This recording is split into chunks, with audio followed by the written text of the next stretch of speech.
partie des FDS, des forces de défense et de sécurité. Il est gendarme de profession, mais nourrit bien sûr cette passion pour la musique. Donc aujourd'hui, artiste confirmé, il arrive à allier les deux activités ou ces deux passions tout simplement. D'ailleurs, il chante pour louer la bravoure de ces FDS-là qui luttent jour et nuit pour la paix au Burkina Faso. Si je dis l'auteur du titre Sodaga, de Kaziba ou de Burkimbila, vous savez certainement de qui il s'agit. Il s'agit de l'artiste musicien et gendarme de profession Priva. Priva sera notre invité du jour et il sera là pour partager l'actualité avec nous. On parlera de son nouvel album d'ailleurs à travers l'entretien du jour dans la rubrique invité du jour. Mais bien avant cela, vous aurez l'information à travers la revue de presse et pour la rubrique à la découverte 2, on est installé au niveau du musée national pour vous faire découvrir l'habitat du Faso. Plus tard, on parlera sécurité routière et aujourd'hui, on s'intéresse notamment à un petit thème en lien avec la sécurité routière. On en parlera également tout à l'heure. Merci de nous suivre, madame, messieurs. Permettez-nous de démarrer l'aventure en disant bonjour et bon vendredi encore à tous les musulmans qui nous suivent, qu'Allah exauce nos vœux. Merci.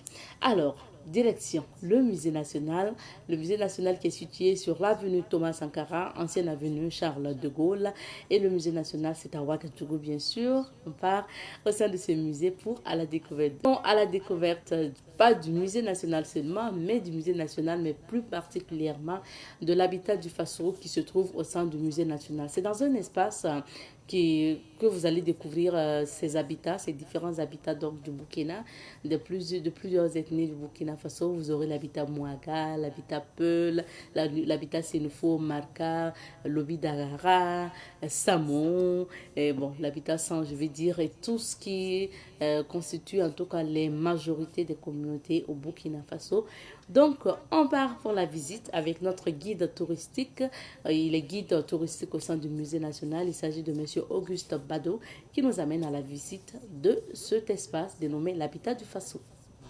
De la boucle de Moun, nous parachutons à l'est du Burkina où nous allons rencontrer la communauté Gourmantier. Alors, et voici, nous sommes au niveau de l'habitat Gourmantier. Avec sa particularité, d'abord, nous avons une maison avec un toit en paille et devant, vous avez une meule.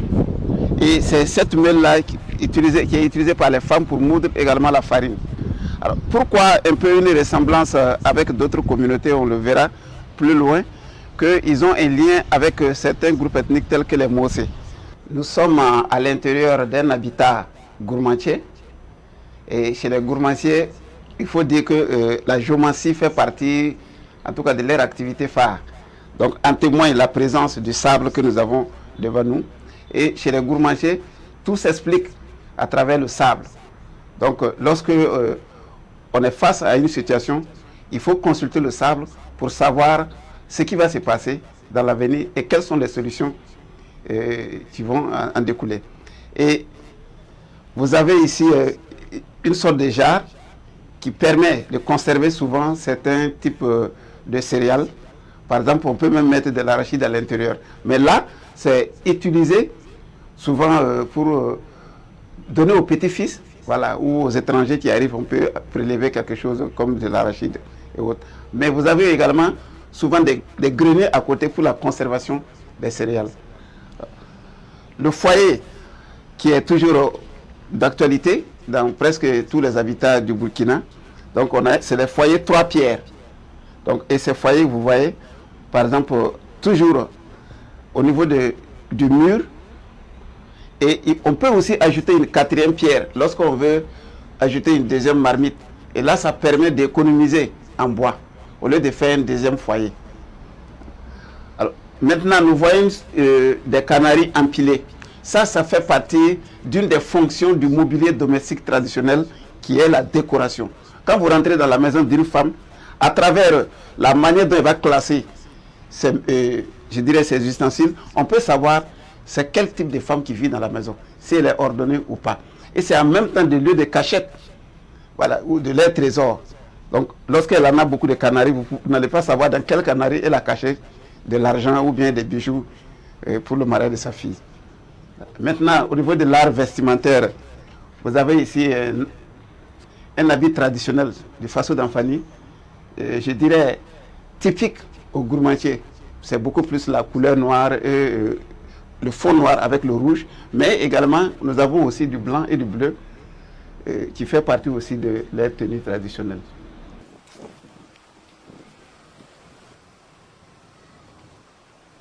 Voici au niveau de l'habitat Marca, et qui dit Marca, c'est le même groupe que les Dafi.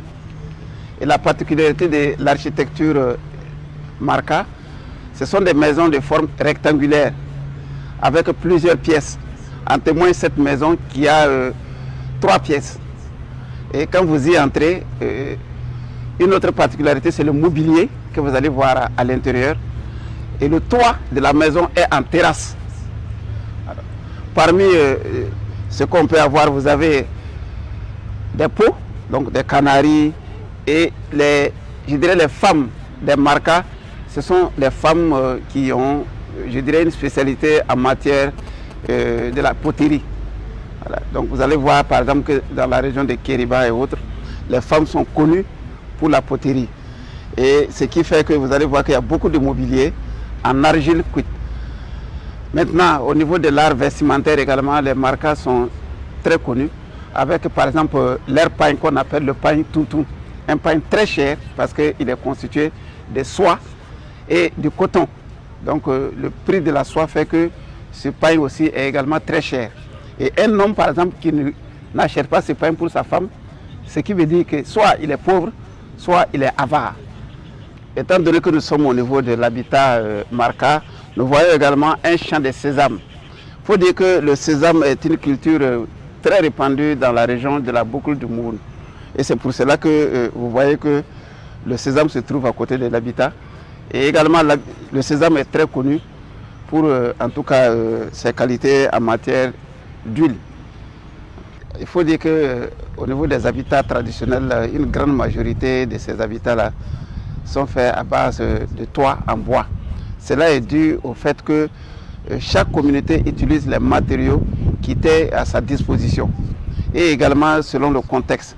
Quand nous prenons par exemple les Gouroussi, les Samo, vous allez voir que les Marca, ils utilisent l'architecture avec un toit en bois. C'est parce que dans ces milieux, le bois était le matériau le plus utilisé.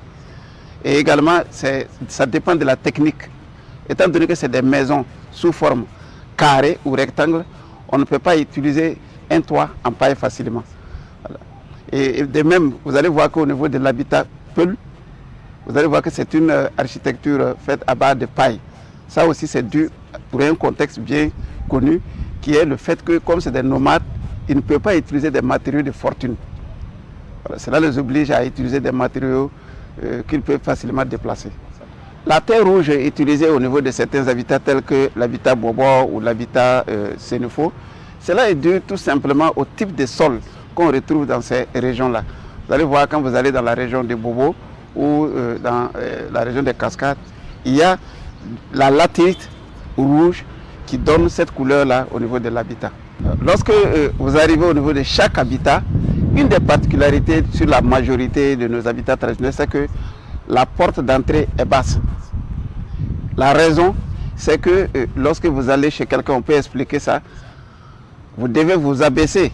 On ne peut pas rentrer chez quelqu'un, je dirais, d'une manière comme si vous êtes rentré en brousse.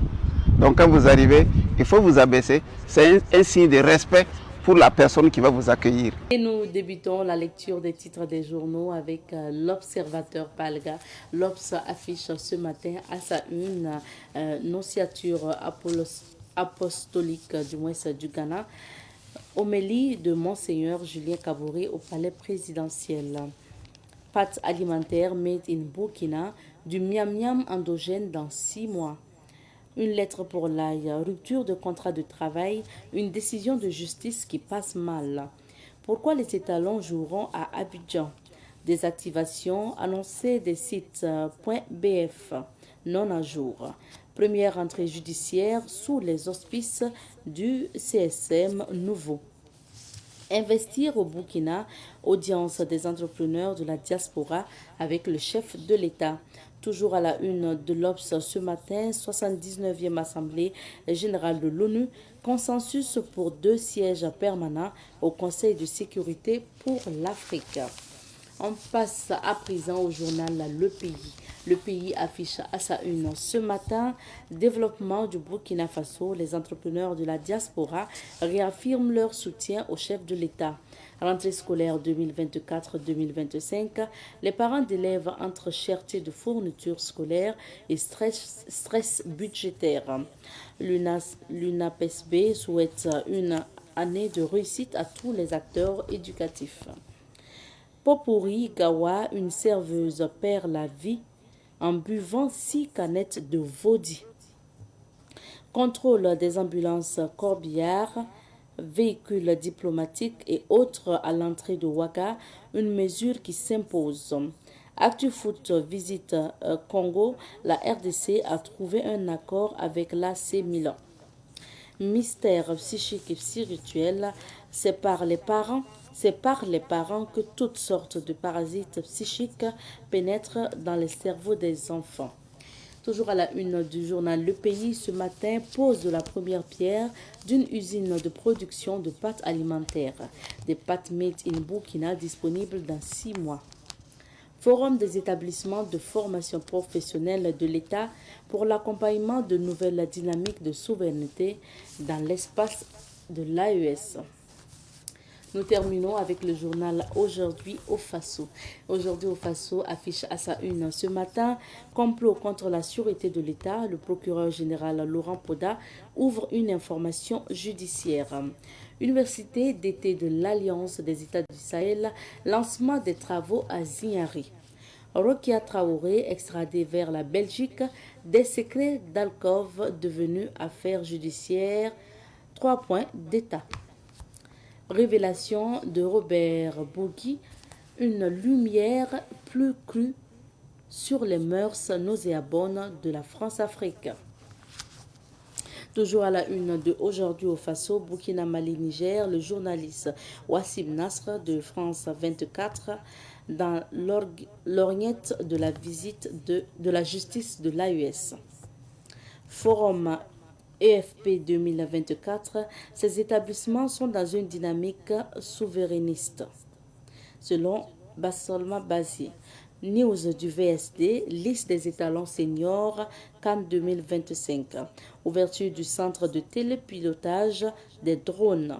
Fort plaide pour un nouveau format de développement. C'était là le dernier titre du journal Aujourd'hui au Faso. Et après lecture de ces titres, on vous invite à vous procurer de ces journaux pour encore découvrir ces articles. À présent, nous allons découvrir ce que nous réserve Dame Nature aujourd'hui dans quelques villes d'affaires. En tout cas, à Ouagadougou, nous avons été bien arrosés. Voilà, par 2 pluies successives. On y va, on regarde pour les autres à travers la météo. Pour la suite de cette émission, nous recevons donc des invités. Aujourd'hui, on parle de tourisme ensemble avec notre invité du jour. Nous sommes avec monsieur Kawolobu Yaya. Il est le président de l'association ProTour BF. Il s'agit donc de l'association des professionnels de l'administration nationale du tourisme burkinabé. Bonjour à vous. Bonjour. Bienvenue sur ce plateau. Merci. Alors, on parle de tourisme ensemble, mais présentez-nous déjà votre association pour commencer. Oui. Notre association, comme vous le dites, c'est l'association des professionnels de l'administration nationale du tourisme burkinabé et en abrégé ProTour. Okay. Voilà, c'est une association qui regroupe l'ensemble des professionnels de l'administration nationale du tourisme, mais de droit privé. C'est une association de droit privé qui a été créée depuis 2019 pour la promotion du tourisme au niveau du Burkina Faso. Donc l'objectif principal, c'est la promotion du tourisme au Burkina. Est-ce qu'il y a peut-être d'autres objectifs que vous visez également? Oui, dans la création de ProTour, les objectifs spécifiques qu'on peut donner, il s'agit dans la promotion du tourisme, nous nous sommes donné l'objectif puisque le tourisme c'est un secteur quand même très jeune. au Burkina Faso. Donc, c'est la raison d'ailleurs même qui nous a amené à vouloir créer cette association pour permettre d'abord aux professionnels du tourisme là de pouvoir être dans un cadre, en tout cas fédérateur, qui permet en tout cas aux professionnels de vivre ensemble dans un cadre harmonieux et de converger ensemble les idées, tout ce qui peut permettre en tout cas à la promotion du tourisme. Maintenant, de façon spécifique, qu'est-ce que nous voulons faire? C'est si toutefois nous sommes unis ensemble, nous nous sommes donné maintenant les moyens, comment faire pour pouvoir promouvoir le tourisme. Il s'agit tout simplement de créer des cadres de débat, des cadres de réflexion allant dans le sens du tourisme et également tout ce qui peut en tout cas apporter une plus-value au secteur du tourisme et également accompagner les acteurs du privé dans cette promotion. Alors, on se demande maintenant comment vous collaborez avec notamment l'Office national du tourisme burkinabé ou le ministère de la Culture. Oui, dans le cadre de la coopération avec les institutions et les acteurs au niveau du Burkina Faso, nous avons une très bonne collaboration avec le ministère en charge du tourisme. À tout moment, en tout cas toutes les années, le ministère, en tout cas le ministre à la tête, nous accompagne en tout cas dans ce que nous faisons. Voilà, donc L'Office national du tourisme. L'Office national du tourisme, bon, puisque dans le rôle même de l'Office national du tourisme, c'est d'ailleurs l'institution première qui doit chapeauter tout ce qui est comme initiative privée pour la promotion du tourisme burkinabé. Donc dans ce cadre, nous avons un partenariat même qui a été signé, un partenariat formel qui a été signé avec l'Office national du tourisme pour en tout cas aller dans le sens de la coopération. Alors, vous avez dit votre objectif, c'est promouvoir le tourisme burkinabé, mais quelles sont les activités, hormis notamment des collaborations, des rencontres ou faire des partenariats avec des structures étatiques en lien avec le tourisme ou chargé de la promotion du tourisme? Quelles sont les activités que vous, en tant qu'association, vous menez dans le cadre de la promotion du tourisme burkinabé? Dans le cadre de la promotion du tourisme burkinabé, comme nous disons, promouvoir le tourisme, bon, c'est quand même un mot qui embrasse beaucoup en même temps. Okay. Voilà, nous l'avons voulu comme ça pour ne pas nous restreindre à d'autres choses, comme on appelle dans nos actions. Donc, dans ce sens, nous menons des cadres de débat, comme je le disais, des panels. Voilà.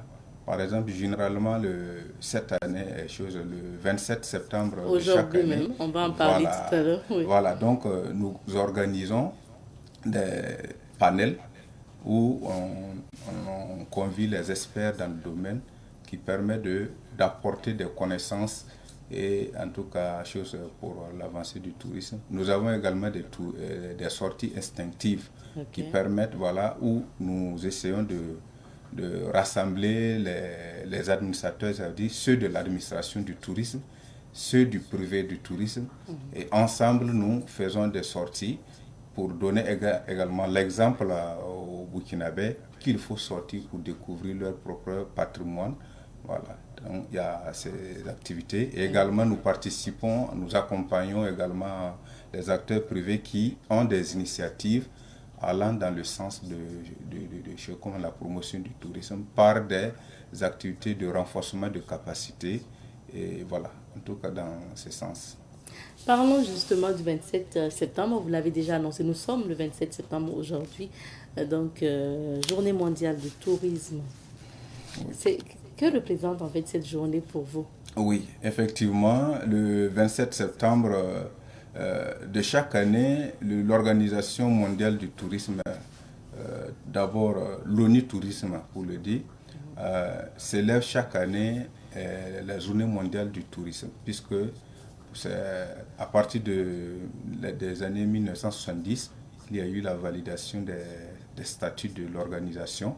Donc à partir de 1980, chaque année, le 27 septembre, est célébrée la journée mondiale du tourisme, qui permet à l'ensemble de la planète de réfléchir sur le tourisme. Et c'est dans ce sens que le Burkina Faso également se mais à travers choses comme on a l'organisation également des conférences et également des émissions dans ce sens-là, pour également réfléchir sur le tourisme, bon, globalement et précisément de notre tourisme au Burkina Faso. Et pour cette année 2024, pour aujourd'hui même, qu'est-ce qui est prévu par l'association? Oui, aujourd'hui, chaque 27 septembre, l'association ProTour, bon, je pense que c'est le seul message que nous avons prévu donner, également de la visibilité, tout simplement, parce que étant donné que nous sommes de l'administration nationale du tourisme, nous sommes appelés à d'autres choses. Voilà. À d'autres activités. Voilà, au niveau de l'administration, ça fait que nous avons généralement décalé, comme on appelle la célébration, très bien, la commémoration en différé. Okay. Donc nous avons prévu un panel et également une sortie écotouristique avec le personnel. Mais ça, je crois que nous avons prévu ça au début du mois de novembre. D'accord. Donc, il n'y a pas de date fixe ni de lieu exact pour commémorer en différé la Journée mondiale du tourisme. Au niveau de ProTour, au niveau de ProTour, comme je l'ai dit, c'est chose au début du mois de novembre que nous avons prévu. Voilà, toutes ces activités. Voilà.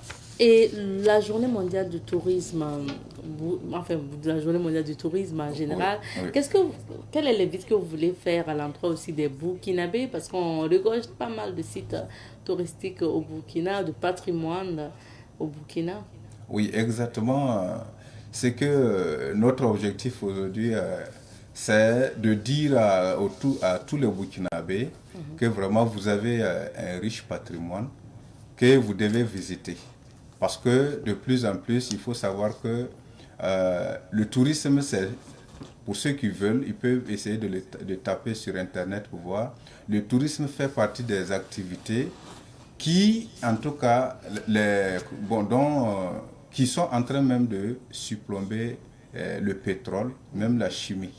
Et c'est ce qui fait que vous voyez dans certains pays, les pays qui sont réputés dans le domaine du pétrole, ils sont en train d'aller vers le tourisme. Quand vous regardez, vous avez sans doute entendu parler de l'hôtel 7 étoiles au niveau de Dubaï. Dans le domaine de l'hôtellerie, on s'arrête à 5 étoiles, il n'y a pas 6 étoiles. Mais eux, ils ont fait quand même une œuvre vraiment très, très, très... bon, je peux dire qui est spécifique. Ils ont construit un hôtel sur l'eau pour attirer le tourisme mondial. Désormais, tous les gens vont là-bas. Les mariages, pour ceux qui sont des célébrités, tout le monde veut aller à ce niveau-là pour célébrer leur mariage. Et ça fait de l'argent pour ce pays. C'est ça. C'est l'aspect économique aussi qui est bien à valoriser ou à mettre en lumière quand on parle de tourisme ou de promotion des sites touristiques. Exactement. Quand on parle du tourisme, la première des choses, c'est bien vrai, la première des choses, le tourisme permet de valoriser. C'est comme je le dis, moi j'aime caricaturer les choses. Quand on parle de tourisme, il faut voir, et le tourisme est appuyé sur deux fourches. À gauche, vous avez la nature, à droite, vous avez la culture. Donc le tourisme s'appuie sur la culture et la nature et les affaires. Donc voici la troisième. Okay. Et dans ça, vous voyez, il y a la valorisation de la culture, la valorisation de la nature, et maintenant, ça fait du bénéfice dans le domaine des affaires. Et si on revient justement au thème de la Journée mondiale du tourisme 2024, c'est le tourisme et la paix. On va dire que c'est un thème qui forcément parle au Burkina. Oui. Exactement, comme on le dit, le tourisme et la paix, c'est un thème qui a été pensé par, en tout cas au niveau mondial, par l'ONU Tourisme. Mais quand on revient au niveau du Burkina Faso, c'est un thème qui est à point nommé. Parce que nous sommes carrément dans la situation. Le tourisme et la paix. Au Burkina Faso, nous avons, en tout cas s'il y a une chose que nous avons besoin, la première des choses, c'est la paix. Et c'est pour cela que nous, au Burkina Faso, nous n'avons pas ce droit-là de ne pas vraiment saisir l'occasion au bon. Voilà, c'est pourquoi effectivement nous saisissons l'occasion pour pouvoir montrer aux Burkinabés qu'il faut s'appuyer sur notre tourisme. On peut s'appuyer sur le tourisme pour pouvoir rechercher la paix, tant recherchée par tous les Burkinabés. Merci beaucoup, Monsieur Kao Lobou. Notre temps est terminé. On vous permet un mot de fin avant qu'on se dise au revoir. Ok, merci beaucoup. En tout cas, d'abord, je remercie Savane Media qui nous offre en tout cas à tout moment cette occasion de pouvoir parler en tout cas de ProTour et du tourisme et précisément du tourisme burkinabé. Et je voulais lancer l'appel à tous les Burkinabés vraiment de saisir l'occasion parce que le tourisme pour la paix c'est vraiment intéressant. Il faut aller découvrir les autres, les connaître et lorsque vous arrivez à vous connaître, rapidement vous brisez les barrières qui vous empêcher de vous connaître et facilement à travers le tourisme on peut installer la paix au Burkina Faso. Merci beaucoup. Merci. Alors on s'arrête ici donc pour l'entretien d'aujourd'hui. On marque une petite pause et on revient pour la suite. De retour sur ce plateau et cette fois-ci je vais vous inviter à suivre le témoignage donc concernant le site qu'on découvre cette semaine. Il s'agit notamment donc à la découverte 2 puisqu'on découvre l'habitat du Faso en attendant de voir si d'ici là notre invité arrive. On va maintenant découvrir l'histoire de l'habitat du Faso et découvrir les habitats qu'on peut découvrir au sein de cet espace dénommé Habitat du Faso au Musée national. De là, beaucoup de monde, nous parachutons à l'est du Burkina, où nous allons rencontrer la communauté Gourmatier. Alors, voici, nous sommes au niveau de l'habitat Gourmatier. Avec sa particularité, d'abord, nous avons une maison avec un toit en paille. Et devant, vous avez une meule. Et c'est cette meule-là qui est utilisée par les femmes pour moudre également la farine. Alors, pourquoi un peu une ressemblance avec d'autres communautés, on le verra plus loin, qu'ils ont un lien avec certains groupes ethniques tels que les Mossé. Nous sommes à l'intérieur d'un habitat gourmandier. Et chez les gourmandiers, il faut dire que la géomancie fait partie, en tout cas, de leur activité phare. Donc, en témoigne la présence du sable que nous avons devant nous. Et chez les gourmandiers, tout s'explique à travers le sable. Donc, lorsque on est face à une situation, il faut consulter le sable pour savoir ce qui va se passer dans l'avenir et quelles sont les solutions qui vont en découler. Et vous avez ici une sorte de jarre qui permet de conserver souvent certains types de céréales. Par exemple, on peut même mettre de l'arachide à l'intérieur. Mais là, c'est utilisé souvent pour donner aux petits-fils, voilà, ou aux étrangers qui arrivent, on peut prélever quelque chose comme de l'arachide et autres. Mais vous avez également souvent des greniers à côté pour la conservation des céréales. Le foyer qui est toujours d'actualité dans presque tous les habitats du Burkina, donc c'est les foyers 3 pierres. Donc, et ces foyers, vous voyez, par exemple, toujours au niveau du mur. Et on peut aussi ajouter une 4e pierre lorsqu'on veut ajouter une 2e marmite. Et là, ça permet d'économiser en bois au lieu de faire un 2e foyer. Alors, maintenant, nous voyons des canaries empilés. Ça fait partie d'une des fonctions du mobilier domestique traditionnel qui est la décoration. Quand vous rentrez dans la maison d'une femme, à travers la manière dont elle va classer je dirais ses ustensiles, on peut savoir c'est quel type de femme qui vit dans la maison, si elle est ordonnée ou pas. Et c'est en même temps des lieux de cachette, voilà, ou de leur trésor. Donc, lorsqu'elle en a beaucoup de canaries, vous n'allez pas savoir dans quel canari elle a caché de l'argent ou bien des bijoux pour le mariage de sa fille. Maintenant, au niveau de l'art vestimentaire, vous avez ici un habit traditionnel du Faso d'Anfani, je dirais typique au gourmandier.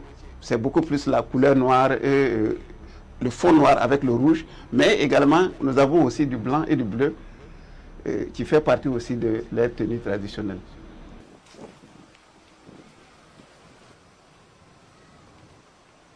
Voici au niveau de l'habitat Marca, et qui dit Marca, c'est le même groupe que les Dafi.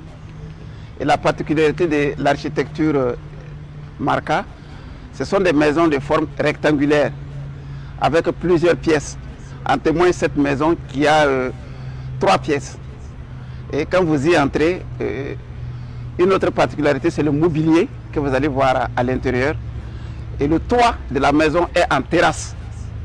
Alors, parmi ce qu'on peut avoir, vous avez des pots, donc des canaris, et je dirais les femmes des Marca, ce sont les femmes qui ont, je dirais, une spécialité en matière de la poterie. Voilà. Donc vous allez voir par exemple que dans la région de Kériba et autres, les femmes sont connues pour la poterie.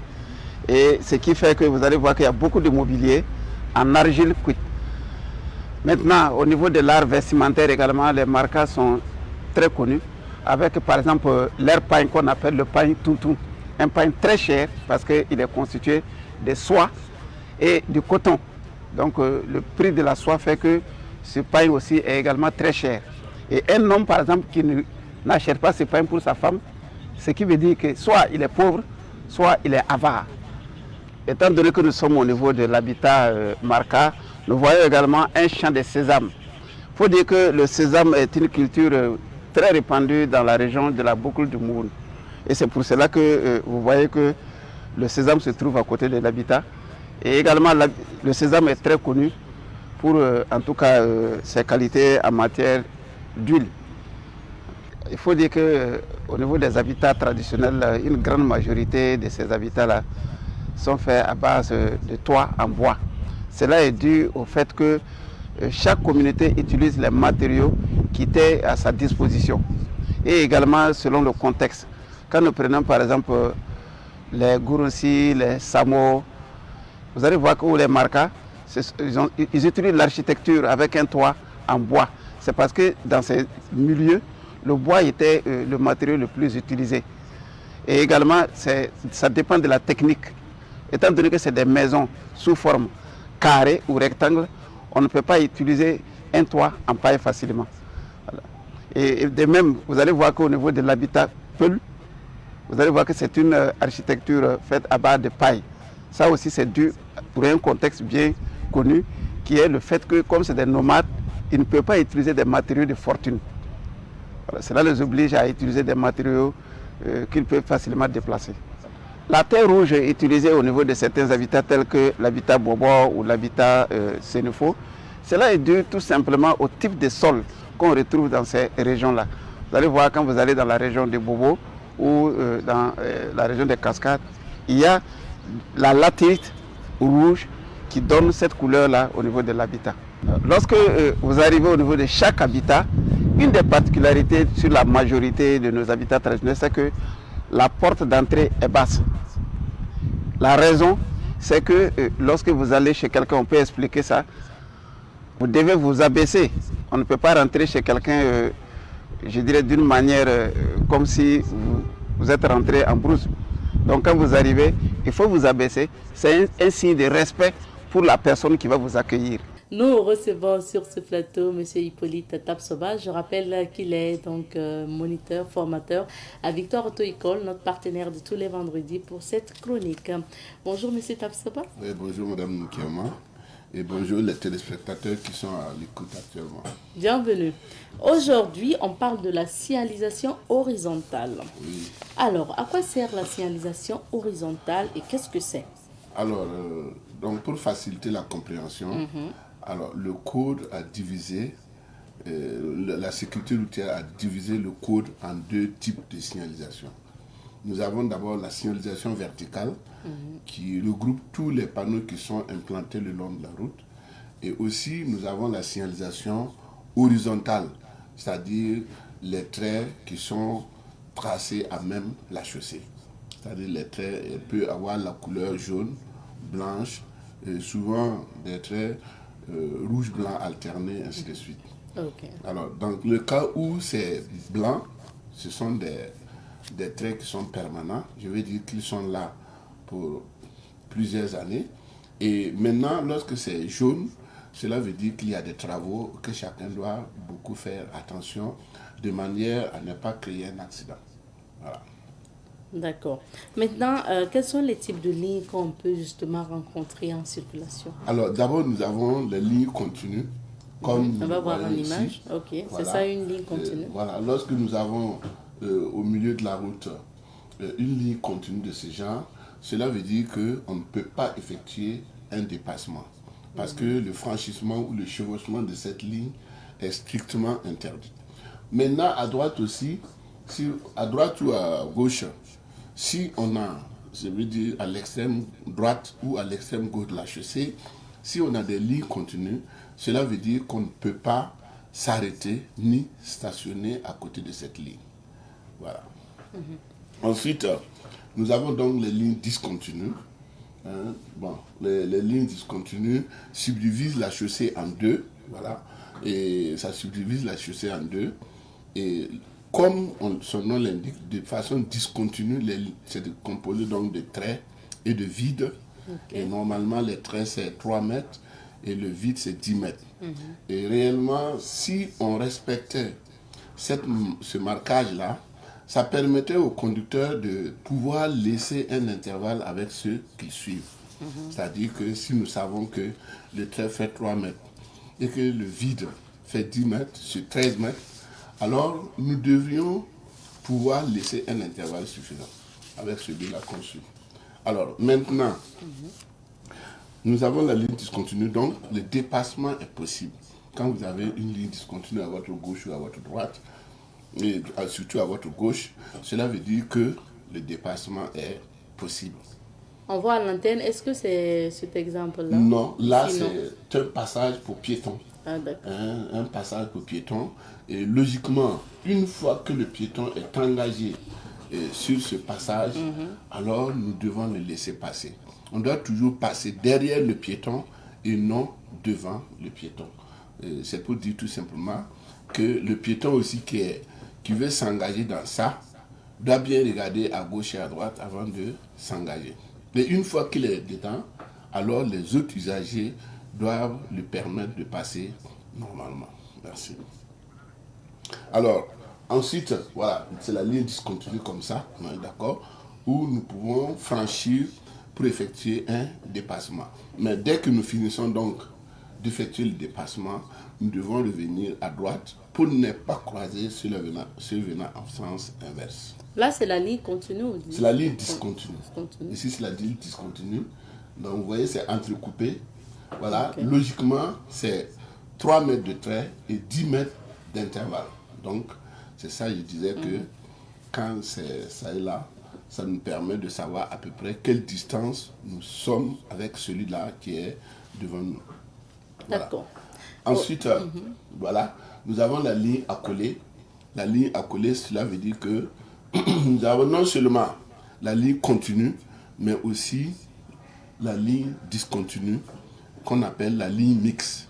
Mixte parce qu'il y a les deux lignes qui sont côte à côte. Mais le code dit que c'est la ligne qui est placée immédiatement à votre gauche qui vous concerne. Alors donc, ceux qui partent à droite, eux, ils peuvent effectuer un dépassement parce que ce qui est placé immédiatement à leur gauche, c'est la ligne discontinue. Par contre, ceux qui viennent en sens inverse, c'est-à-dire ceux qui sont en sens inverse, ont une ligne continue. Donc, eux, ils ne peuvent pas ni la franchir, ni la chevaucher pour quoi que ce soit. Donc, ils ne peuvent pas effectuer donc, un dépassement. D'ailleurs, en termes simples, on dit que de considérer la ligne continue comme un mur. Donc, si vous voulez, entre chez vous et le voisin, s'il y a un mur, pour entrer dans la cour du voisin, je crois qu'il faut faire le tour et chercher là où se trouve la porte. Bien donc, sûr. Attendre la ligne discontinue pour effectuer donc le dépassement. Voilà.